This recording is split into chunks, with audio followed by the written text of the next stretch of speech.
Hello, today is another video of ranking random albums by different categories. Today I have some random groups of rap albums and I'm going to be ranking them from worst to best when it comes to replay value. For example, I have some Grammy winning albums right here. I would rank the least replayable in my opinion at number 9, and the absolute most replayable out of the bunch is going to be ranked at number 1. So getting into this, the first group of albums we have here are 2026 rap albums this year. If you did not know, 2026 is this year. Yes, but for number 9, the least replayable in this group it's experimental rap easily. That's not even a discussion. I have not touched that album since it dropped, and it's still kind of mind-blowing how disappointing of an album that was, because Peggy does not miss like that. I have said so many times how unreal his consistency is. One of the craziest consistencies of phenomenal albums, like back to back to back. So yeah, that's still surreal. It's not a great album, not like any replay value in my opinion, aside of maybe like 1 or 2 songs. Number 8 is going to be Strictly for the Scythe. I don't think it's necessarily bad. It's decent to mid. I think the second half, like the, track 5, 6, 7, they are really mid, like painfully mid. But the first half actually has it's a really good bangers. And I think they do have great replay value, but with the other albums, definitely not the most replayable. And number 7, it's gonna go to Iceman. I'm not gonna lie, I have not found myself revisiting Iceman too much lately. It's been like a month since the album dropped at this point, and aside of like 3 great tracks, even those though, I don't know. I just think there's better releases this year. There's other music I'm listening to that has been out of rotation by now. But 6 is going to go to Bully. I think Bully and Iceman are kind of close. Bully's another one that I don't find myself really revisiting that much, but you have Whatever Works. You have All the Love. You do have some great replay value tracks. So that's definitely going to go above Iceman, but I'm not going to place that any higher. Number 5 is going to go to Crybaby, the new Vince Staples album. It's really new, so the replay value as of now is going to slowly polish over time, but for now, I mean, I've really enjoyed the production. The concept is great. I think there's a lot of bangers on there, so that's cool. And number 4 is where I'm going to go Casino. When it comes to the whole album, don't listen to it like that front to back, but when it comes to the title track, House Money, Circus Freestyle, there are some ridiculous bangers on that album. And number 3 is gonna go to Don't Be Dumb. Amazing replay value on that. That has been in rotation since it dropped, and that was the first major drop this year in January. Number 2 though, this is going to be mind blowing. It's The Fall Off. And number 1 is It's Been Awful. I have told y'all how much I love this Isaiah, I can't point, this Isaiah Rashad album. Dude, it is a serious album. I cannot stop listening to it, like front to back, and the highlights of it, Superficial, Boy in Red, 719 Freestyle. That is a great album, man, and it has really become like my favorite album this year. I wouldn't rank it ahead of The Fall Off because The Fall Off's pure lyricism is better. The concept I could still give to The Fall Off, and I just think it has much higher highs. But for just an average day, I'm going to It's Been Awful way more than The Fall Off. The next group of albums, though, we have a blast to the past 1 year ago. Wow, to 2025, and trust me, not every category is just different years. I just think it would be really fun to look back at the 2025 albums since that has passed, and we don't really talk about these albums much anymore, but it was such a great year of music. I know we all clown on it because of UI Scooty and Jack Boys 2, all the trap slop and just the lows of that year, but there are phenomenal highlights, and you're looking at all of them on this category here. Number 9, though, is going to go to Starline by Chance the Rapper. I thought it was a good comeback album at the time. Time has passed, and I haven't touched that album since it dropped, and I feel like a big reason we thought it was such a great comeback album is because the bar was at the big day. It's a decent album, don't get me wrong. I would rate it like a 6 out of 10, but it's not that crazy. And the replay value, it's just not there, man. I don't replay that album at all. And number 8 is going to be Music by Cardi. I think it did its time. It had its moment, but at this point, who's really going back to this album anymore? I'm going back to Die Lit. I'm going back to Cardi Self-Titled. Even for the amazing tracks on there, like A Good Credit, I thought that was an absolute banger. Don't really listen to it much anymore. Like half of this album is slop forgettable. And number 7 is going to go to Kiari by Offset. Now, I don't listen to this one anymore either, but the reason it's above Music is because of Bodies. Bodies is insane. Bodies is actually one of the best trap songs I have heard this entire decade, in a while. We talk about how bad trap is. bro, Bodies was absolutely insane. And that alone, you also have like Lay You Down. There's some great stuff off there that I will occasionally bump. Number 6 is tough. This is where it gets really close because these all have great replay value, but I'm gonna go Balloonerism, and my reasoning for it is actually because it's too good. Does that make sense? No, it doesn't. In better context, it's sad, bro. It's such a sad album. It is so emotional, and I don't want to listen to something so heavy like that every day. And honestly, out of Mac Miller albums, I don't think it has that much replay value compared to the ridiculous replay value of Good AM, of Swimming. And that's because this album is better as an entire album experience because it is such a consistent, cohesive, like, movie almost, rather than just going to different tracks, randomly throughout the day. So in that, manner, I don't really go to the album that much. 5 is going to go to Infinite by Mobb Deep, though. I think this is a great album, and there's a lot of tracks on here that I will still listen to, but I just don't listen to it more than the other albums. I'll go 4 for Don't Tap the Glass. It's not better than Balloonerism or Infinite, but it's so simple that it makes it such great replay value. Like on a summer day, right now it's summer. I love the production so much. It's such a laid back album, so that is just really easy to replay at any moment. Oh, any moment. Oh my gosh, I just like burped up my heart on freaking camera. Can't cut that out. But number 3 is gonna go to God Does Like Ugly. Great album. Not much to say here. It's got, some good replay value, but I just don't listen to it more than Alfredo 2 and Let God Sort Him Out. Number 2, though, I am going to have Alfredo 2, and yes, number 1 is Let God Sort Him Out. Alfredo 2 has crazy replay value. I'll tell you that. I love the atmosphere, the lavish vibes, the summer vibes. I'm bringing that up a lot today because it's summertime, okay? But Let God Sort Him Out, bro, it has not left my rotation since that album dropped, and we are pushing a year, literally a couple days ago. So Be It dropped. That album's insane. It's the best album of 2025, one of the best albums of the decade. I would rank it ahead of The Fall Off. I listen to it more than The Fall Off. I still have so much praise for Let God Sort Him Out. I listen to it all the time. The beats hit hard as hell. The rapping is great. It's so much fun, bro. It's honestly an any day listen. So yeah, that has insane replay value for me. Next up, we're getting a little bit nostalgic, going back to the SoundCloud era, 2016, 2018-ish, that whole era of trap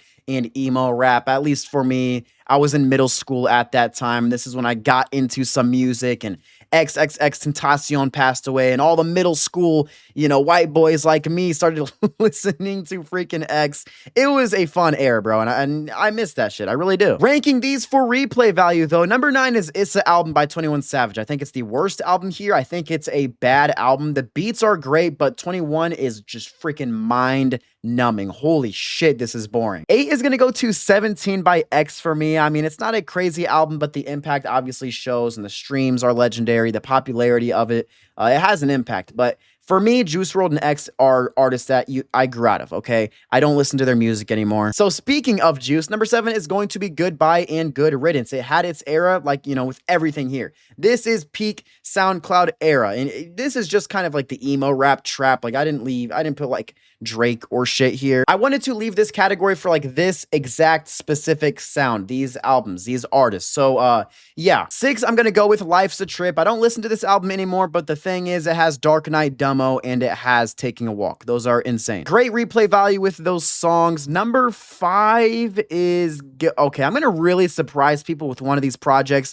You probably know what it is once I rank Love is Rage 2 below it. I think it's overrated when it comes to this era because there's people that think it's like the best album of all time, best trap album of all time, blah, blah, blah. I don't think it's that crazy, but yes, it's got some replay value. It's got some bangers. 4, I'm going to go with Culture. Insane highlights with great replay value there and just amazing chemistry that you can enjoy so much. So number 3, I have Life of a Dark Rose by freaking Lil Skies, bro. This is a pull. I rated this on Album of the Year recently. I've talked about this plenty, how much nostalgia I have with this mixtape and how much I enjoyed this. Lil Skies, when he blew up around the SoundCloud era, Lust, Red Roses, bro. The highlights of this are like still played more than anything that's ranked below it. It has so much replay value. It's one of my favorite projects from the entire SoundCloud era. Welcome to the Rodeo. Red Roses and Lust, like I said, those are insane gems. Signs of Jealousy, Nowadays. Like, there's only a few skips on this, and besides that, the vibes are awesome. But then the 2 and 1 in this ranking are probably really clear. It's Astroworld and Die Lit. Astroworld's gonna be my 2, Die Lit is gonna be my 1. I've been talking about Die Lit recently, because I gave it a respin, and yeah, it's one of the most fun trap albums of all time, bro. I obviously, I hate on Cardi a lot. I do, with music and Whole Lotta Red and Rage, but I love early Cardi so much. Die Lit is literally the peak of trap. Like, when it comes to the vibes, the replay value, bro, there is like a massive handful of 10 out of 10 tracks on this that have 10 out of 10 replay value. Absolute insane production. Thank Pierre Bourne for that. And then with Astroworld, again, just a big track classic with banger after banger, insane psychedelia there, that, you know, psychedelic vibe. Next up, we got the highest rated rap albums of all time. This is like a critic's dream right here. There's like the critically acclaimed albums, the best albums of all time. And I'm not gonna lie here, there's some albums here that don't have that much replay value for me. But it's criminal to rank one of these albums as the lowest replay value, because all of these albums are monumental classics with phenomenal, like, all-time highlights. Like, each of these albums has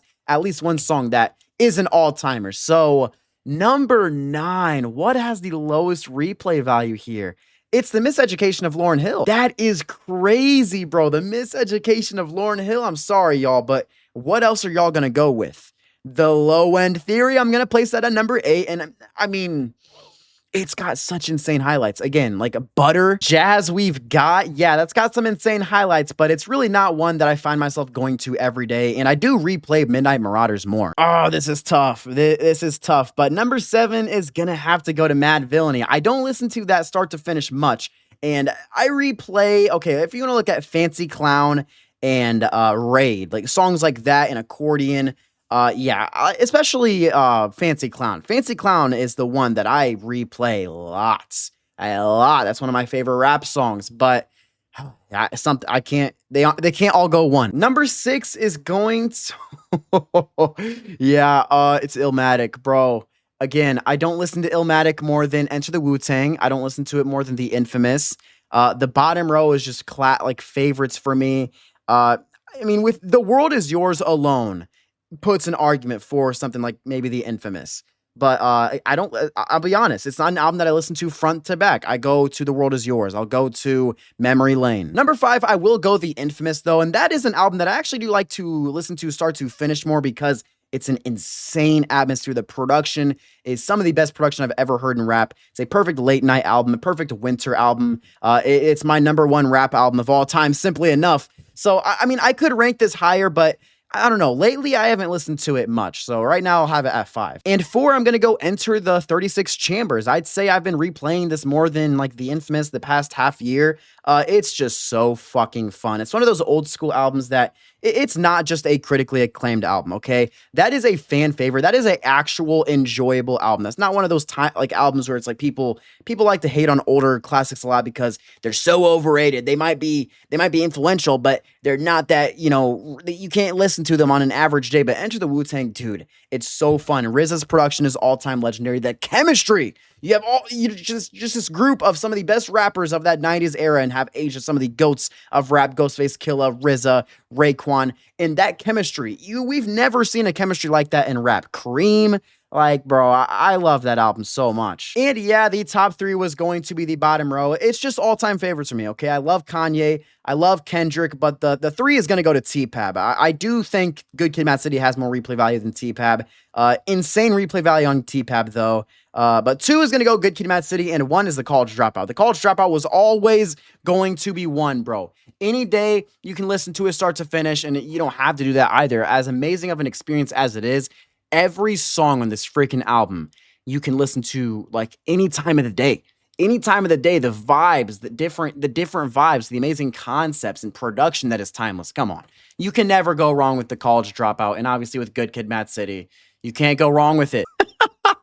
The last category we have today is this group of albums. This group of albums. And I thought this would be a fun one to end with, because this is what I'm going to do. I'm going to give y'all, I want y'all to pause this video right now and give a prediction in the comments. What do you think is the category here? What is the criteria is like what is describing these albums? What is this group? What is this? Give a prediction and pause it right now, and then I'll tell y'all what it is. Now, it might be obvious when you see the 3 ASAP Rocky albums here. It is my most played albums of all time, the top 9 using Stats FM. And before y'all run at me, oh, you're so basic, your music taste is boring, there's no diversity, there's other genres, they're just not the top 10, okay? I've been listening to rap music way longer than I started getting into more music. So these, basic albums that were like the first albums I discovered are obviously going to have way more minutes than something I discovered a year ago. But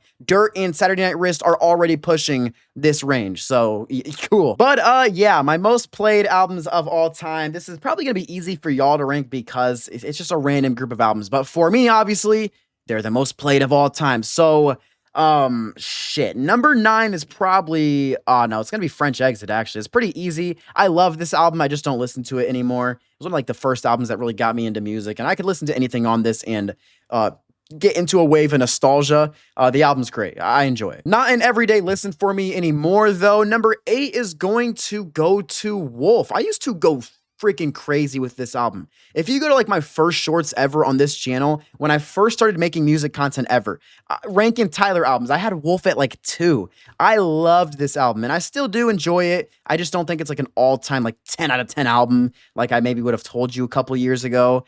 And I just don't listen to it every day like that anymore. There's other Tyler albums that I replay more. Number 7, what are we gonna go with here? It's gonna go...